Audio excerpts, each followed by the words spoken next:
presentation is going to focus on the ESA Methodology of Teaching. In our Teaching Methodologies section, we briefly had a look at what ESA was about, but in this presentation we're going to look in greater detail about that particular methodology. This particular methodology is accredited to Jeremy Harmer from his Practice of English Language Teaching book. It's a three-stage methodology, and what we're going to do is to look at the purpose of each one of these stages and some typical activities that take place during those stages. So the first stage is known as the engage, and its sole purpose, as the name implies, is to get the students talking and thinking in English. There is no reason whatsoever when these students come to your class that they should have said a single word of English up until that point in time during the day. So we cannot expect them just to come in and immediately start talking in English. We need to have some activity, such as the engage, to get them warmed up.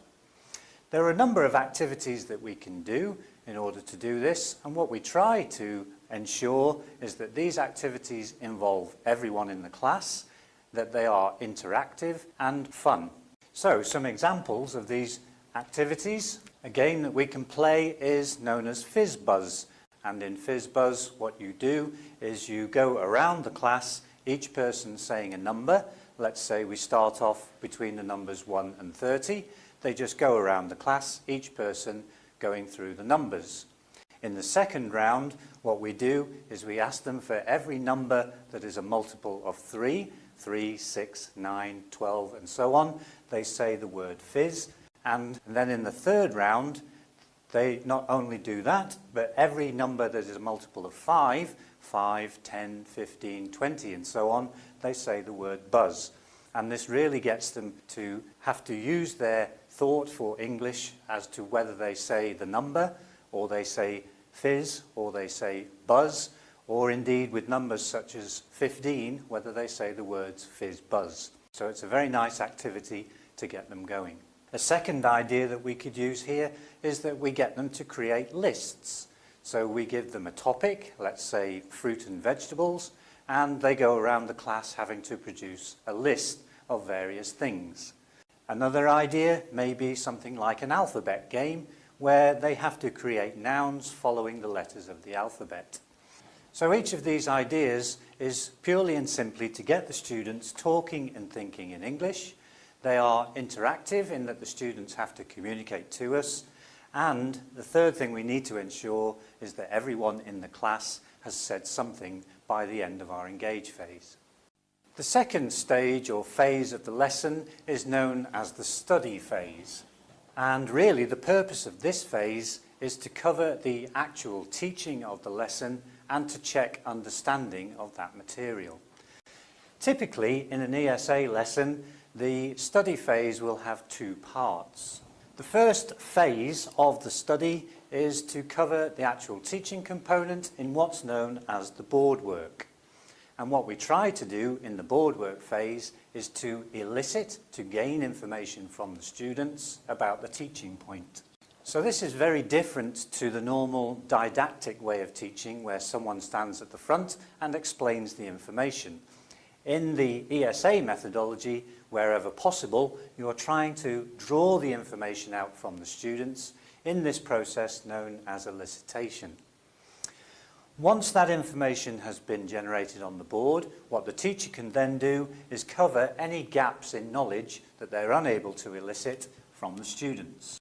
The teaching point then being complete, we can then move over into the second part of the study phase, which is to check the students' understanding of this information. The second part of the study phase, once we've elicited this teaching point from the students, is to then check their understanding. Now, one question that's often used in classrooms to check understanding is, do you understand? Really, this is a waste of time because the students will quite often say yes, whether or not they do. And so in order to check understanding, what we have to do is to ask targeted, specific questions about the teaching point.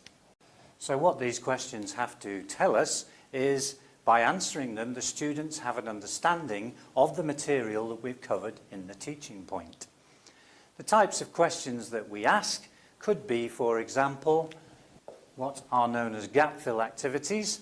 So quite often they have a sentence where there is a gap and they have to choose typically a vocabulary word in order to complete that sentence and make it make sense.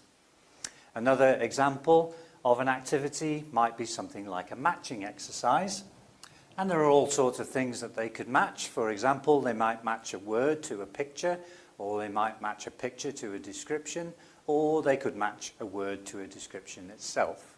So again, both of these activities are very targeted in that the students have to be able to understand the material in order to get the answer correct. Another type of activity that can be used here we could describe as word order, and typically you will take a sentence and scramble it up, and the students then have to recreate that sentence in the correct order to make it sensible. Again, this will show understanding of the particular vocabulary or grammar point. And so, on to the final phase of the ESA lesson, which is called the activate phase. What we have done so far, if you remember, is to engage the students to get them talking and thinking in English. Where possible, we've elicited the teaching point from the students and covered any gaps in knowledge to make sure that the teaching point has been fully covered. And then we've checked understanding of that teaching point by asking targeted and specific questions. Usually, the types of activities that we've done for the study phase will involve using a single word in order to answer those questions correctly. This, however, is not how language is actually used. When we use language, we always use it in some form of context. So the purpose of the activate activity is to put that teaching material into some form of context, something realistic that the students would actually use. Okay, so let's look at some typical activities that could be used for the activate stage of a lesson. Remember, what we're trying to do is to get the students to use the language that they've learnt in some form of realistic context. So, typical activities may include role plays, where the students take on the role of a doctor or a dentist or a patient, and they actually generate a set of language that uses this particular teaching. Another example that they could do would be surveys, where each of the students get up and they go around and they ask questions of all the other students. This type of activity, where all students get up and interact with each other, is often called a mill drill. The final type of activity that we'll put in here is that the students can have a debate about a particular subject. Now, if we think about the activities that we're doing here, what we can see, as opposed to the study activities where we had targeted specific language, each of these activities is actually going to generate different answers depending upon which student we interview or have the role play for. So this is using language in a realistic way rather than just answering a single question. This particular methodology is known as a straight arrow ESA lesson. If every single lesson that we undertook with our students was a straight arrow ESA lesson, then it is quite possible that the students would be able to predict what is going to come up next. And whilst this is good for the lower level students, then it could potentially become a little bit boring for our higher level students.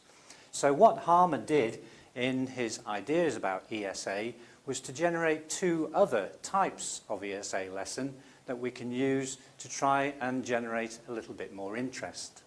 So the other two types of ESA lesson that we can follow, the first is known as a boomerang lesson and the second is known as a patchwork lesson. And what we're going to do is to have a look at those other types of ESA lesson in a little bit more detail. Okay, so what we'll do now is to go through each of the types of lesson to see how they are created. The straight arrow, as its name implies, is just running through each of the three phases, E, S and A, in a straight line. The second type of lesson is known as the boomerang, and as the name implies, what happens in a boomerang lesson is that we send something out to start with and that comes back to us. A boomerang lesson would be something like this. We always start whatever type of lesson it is with an engage phase, that's to get them talking and thinking in English. From the engage, we then move directly into an activate activity before we have studied any of the language. What is likely to happen here is that the students are not going to create the perfect language either in terms of their vocabulary or in terms of the grammar. So this is going to indicate a gap in the student's knowledge.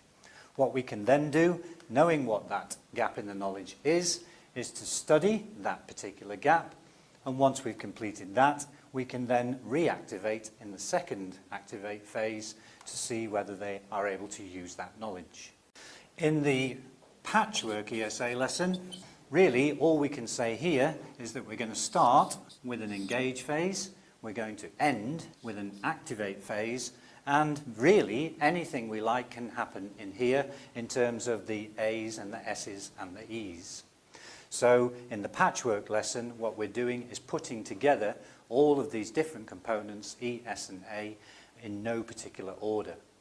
What we'd like to do now is to have a look at actual examples of each of these three types of lesson so that you get a clearer idea of what they might involve. So now an example of a straight arrow ESA lesson. For our engage phase, what we're going to do is to show the students a video of animals, and they are going to say what they like about those animals and try to create a list of some more. So remember, what we're trying to do here is to get the students talking and thinking in English. We're using a typical engage activity, which is to create a list, and we try to make sure that all the students have been involved in some way in creating those lists. Moving on to the study phase, the first part is going to be the board work, and the teacher is going to try to elicit from the students what each of those animals can and can't do. Typically, what the students will say is just single words, so run, jump, fly, etc. What we would then need to do is to make sure that each of those things are put into a sentence. So what we will do is to run through each of the animals and get the students to tell us in full sentences what it can and can't do. This will be covering the actual grammar point that we're trying to cover, and so what we then need to do is to make sure that the students understand this particular grammar point, and we can cover that with the use of worksheets. So for example, we may have a gap fill and we may have a matching activity on that particular point. On to the final phase of the lesson, which is the activate. What we're going to do here is to get the students in pairs to create their own super animal. And once they've drawn that particular animal out, they're going to write a number of sentences to tell us what it can and can't do. After that, they're then going to present that information to the rest of the class. Our next example is going to be that of a boomerang lesson, and remember, the structure is like this. So again, we're going to start with an engage phase, and for our engage, the students are just going to have a discussion about jobs, what happens at interviews, and so on and so forth. So during that engage phase, what we would hope to do is to elicit some useful language about jobs and interviews and the types of questions that are being asked. Then we're going to move immediately into an activate activity, and this is going to involve a role play. So we'll break the students into pairs. One will be an interviewer, the other will be an interviewee, and they'll generate the language that that role play will produce. What the teacher can do whilst that is taking place is to go around and make a note of any mistakes in either vocabulary or grammar that are taking place. What you can then do in the study phase of the lesson, firstly in the board work, taking your cue from what happened in the role play, then we can study that particular language and grammar, which will be helpful for their role play later on in the lesson. So the students will cover any useful language and grammar needed for that particular role play. Once that has occurred, we can then do worksheets. Those worksheets will be to check their understanding of that particular language and grammar point, And then finally, we can repeat the role play as our final activate activity, perhaps swap down the interviewer and the interviewee so they get to play a different part. But what they should now be able to do is to make use of this language and grammar in their second role play. Hopefully what we will show the students is that there is a gap in their knowledge in this first one and that they can then use that language in their second one. So a Boomerang ESA lesson is very good for indicating a learning need and showing that that learning need has been covered. Our final example is going to be an example of a Patchwork ESA lesson. And remember, we said the form of this particular lesson will start with an engage as always, it will finish with an activate, and there'll be some variation of E, S and A within the brackets here. So we're going to generate our Patchwork ESA lesson as follows, starting with the engage. The students are going to look at holiday photos and talk about what they like and don't like from what they see. From that, we're going to move directly into an activate phase, and what the students are going to do is to make comments about holiday brochures and try to act out a role play between a travel agent and a customer. Again, as this is taking place, the teacher will be moving around and looking for gaps in knowledge in terms of their vocabulary and their grammar, and these things are then going to be covered in the first study activity. So in the board work phase of this study activity, the teacher will cover any gaps in knowledge indicated by that first activate activity. What the students are then going to do is to move into a second activate, and here they're going to use the information from the study activity and they're going to try to create their own travel brochure.